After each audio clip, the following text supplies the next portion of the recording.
القرآن أن يفترى من دون الله ولكن تصديق الذي بين يديه وتفصيل الكتاب لا ريب فيه من رب العالمين أم يقولون افتراه قل فأتوا بسورة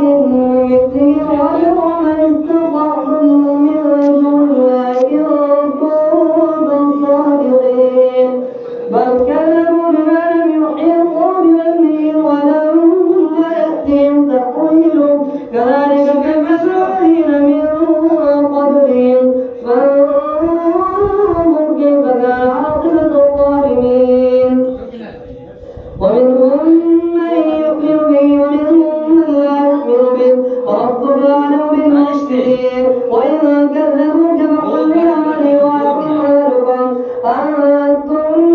بريئون مما أعمل وأنا بريء مما تعملون ومنهم من يستمعون إليك أفأنت تسمع الصم ولو كانوا لا يعقلون ومنهم من ينظر إليك أفأنت تبصر ولو كانوا لا يبصرون إن الله لا يظلم الناس شيئا ولكن الناس أنفسهم يظلمون ويوم يحشرهم كأن لم يلبثوا إلا ساعة من نهار يتعارفون بينهم ونخسر الذين كذبوا بلقاء الله وما كانوا مهتدين وإما نرينك بعض الذي نعدهم ونتوفينك فإلينا مرجعهم ثم الله شهيد على ما يفعلون ولكل أمة رسول فإذا جاء رسولهم قضي بينهم بالقسط وهم لا يظلمون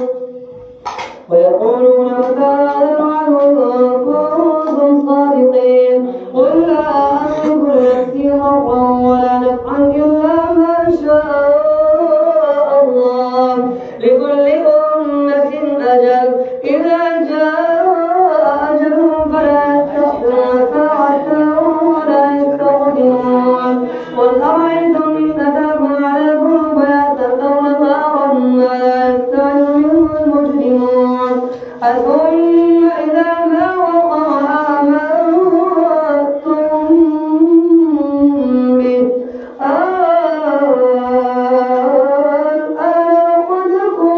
قد كنتم به تستعجلون ثم قيل للذين ظلموا ذوقوا عذاب الخلد هل تجزون إلا بما كنتم تكسبون ويستنبئونك أحق الظلم قل يا ربي إنه لحق وما أنتم بمعجزين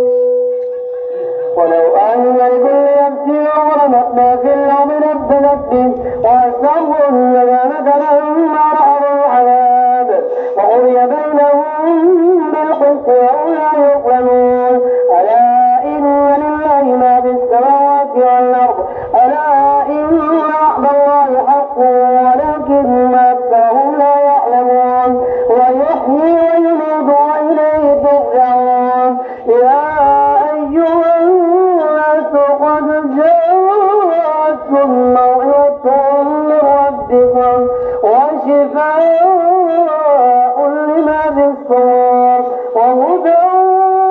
ورحمة للمؤمنين وبفضل الله وبرحمته فبذلك فليفرحوا وخير مما يجمعون قل أرأيتم ما أنزل الله لكم من رزق فجعلتم منه حراما